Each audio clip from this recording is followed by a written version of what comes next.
everyone. Welcome back to another episode. This episode is a special episode in honor of Breast Cancer Awareness Month.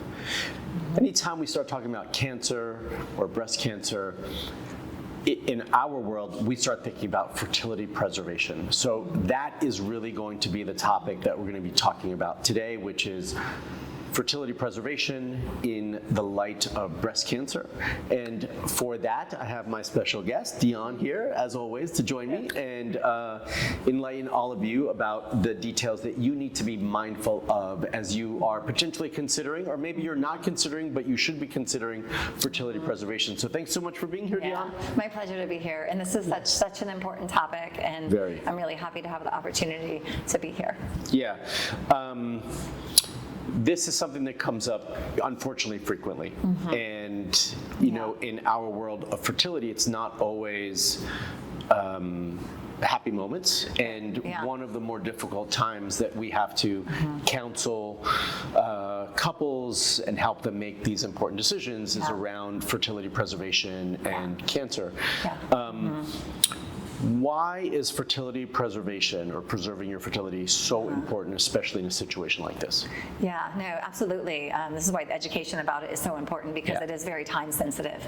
And I'm happy that there is so much more talking about it, you know, so that people are aware of their options before they undergo cancer treatment.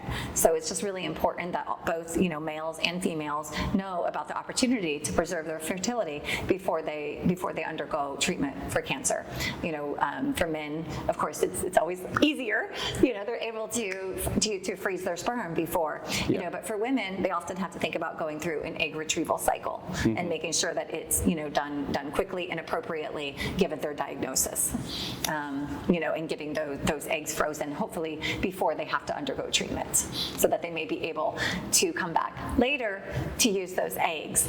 And I have to say, after, you know, speaking to different women who have been in this situation over the years, it's really beautiful to hear them say that when their doctor brought up fertility preservation, their oncologist, it was like a beacon of hope. You know, to have a diagnosis like that is really scary, especially when somebody's also younger and hasn't had the opportunity to have children yet. And so having their doctor bring up fertility preservation to them was this beacon of hope, and where I'm going to be, you know, where they're going to be on the other side, and being able to focus on, you know, building their family and making, you know, their dreams that they may have already come true. Yeah, and it's a difficult time. You know, you've just met with your doctor, they were nervous, maybe there was some abnormal findings, then they sent you to the oncologist. Now the oncologist tells you, you know, we have this cancer diagnosis that needs to be treated. And you know, typically as we do, you know, when we're given those difficult situations, we go to the worst case scenario. So having that opportunity to be able to think beyond and say, well, okay, it's not a great moment now, but if I take these steps now, I can have a family in the future, and I can preserve my fertility is hugely important. And as you mentioned, yes, like obviously, we're talking about breast cancer specifically right now because it's Breast Cancer Awareness Month, but this goes for all types of cancer, and this goes for both, you know, the male and the female in the relationship, regardless of where that cancer is. If you're starting to go through chemo and radiation, it will impact the quality of your eggs in this situation, and so we need to be mindful of that for the future. So as we're talking about that, and let's just say that couple makes the decision that we do want to preserve our fertility for the future before we go through it, and maybe that's not something we've touched on yet, so maybe we should actually go there first before I go to my next question. Is just to be crystal clear for everybody, they're preserving their fertility before they go through cancer treatment, correct? Yes. If it's brought to their attention and they have the opportunity to, you know, to do that, you know, many people are doing that, both female and male, as you said. So you would find out the diagnosis, you'd then go and meet with a fertility clinic? Yeah, exactly. And, you know, and on our YourEggs website, we work with many affiliate fertility clinics that are amazing and definitely offer these fertility preservation services for, you know, egg freezing or embryo freezing, as well as sperm freezing. Yeah, so you would go to the clinic, and as Dion just mentioned, if you go to YourEggs.com and go to our affiliate clinic page, you'll see all the clinics that we work with, and they are amazing at preserving fertility for all of you. So you can use that as your first, place to search and look for a good, resource for a good clinic. And then they're probably going to be given two options depending on the circumstance, if they're single or if they're in a relationship, right? Can you go over those options? Yeah, absolutely. So, when you have, as we said, a single male, it's going to be the sperm freezing, where when you would have a single female, it would be going through an egg freezing cycle and freezing those eggs for future use. And then if they are already in a relationship, then a couple's able to go through the egg retrieval and then fertilize the eggs with, from the male sperm and have the embryos frozen for future use. So, ideally, if you're in a relationship, it's great to do the embryo freezing. But if someone is not at that point in their life yet where they're in that relationship, then they could do the other two options, the egg freezing and the sperm freezing. Great. So, those are the basics that you're going to be talking about with the fertility clinic.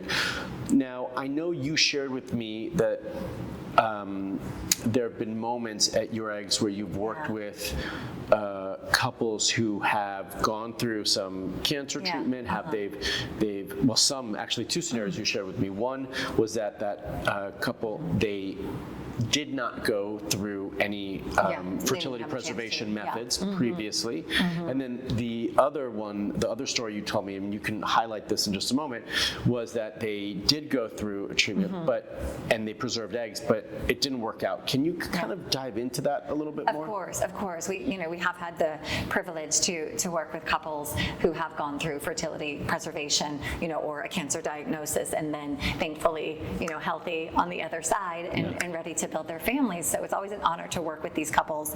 And so one couple in particular, as you said, she did not have a chance to do egg freezing before. She wanted to get treatment as soon as possible and did not get to freeze any of her eggs. But after being cleared to move on to building her family, she was very excited to look at egg donation since, she was no longer able to use her own eggs after treatment. That's great. But she found the perfect donor that she was so excited about. She said that as soon as she read her profile, watched her video, she knew she was. That was it. Yeah, she knew she was the one, and she wrote her a beautiful letter to the donor about how, when she had had breast cancer, when she had her breast cancer diagnosis, how, it was one of the lowest points in her life, of course, and and she wasn't even thinking about family then, and then to get to this other side, and then to see the donor's profile, and she just felt that everything was right. And then, they went on and used her husband's sperm to fertilize the eggs from the egg donor they chose, and she's already, this particular couple, she's already delivered. That's wonderful. It's amazing. You all might be wondering, because it might not make sense after the timeline that we just shared, how would someone get a diagnosis of cancer and not be able to preserve their fertility and be in this situation where now they have to use an egg donor, right? I think there's a couple of situations. One is maybe that cancer diagnosis was extremely severe, and the oncologist did not recommend waiting for fertility treatments to handle it, right? So they had to be, it was more aggressive, and they had to treat it much more quickly. So in that situation, they didn't have the luxury of preserving their fertility, so they had to deal with that afterwards, which is why they reached out for egg donation. Yeah, absolutely. The other scenario would be that they did freeze their eggs, but the eggs were not frozen properly, or they didn't thaw incorrectly, right? Yeah, and honestly now, I feel like in the past we would see it more frequently where people maybe weren't freezing their eggs. It also wasn't as well known in the past as it is now. But now we do more frequently see people who did have the opportunity to freeze, women who had the opportunity to freeze their eggs. But then when, the eggs are thawed, either they didn't survived the thaw, or maybe a couple of them survived the thaw, but then they didn't make it to the blastocyst stage after fertilization. So, they weren't able to have that healthy embryo from the eggs that they froze before fertility, before they underwent treatment for cancer.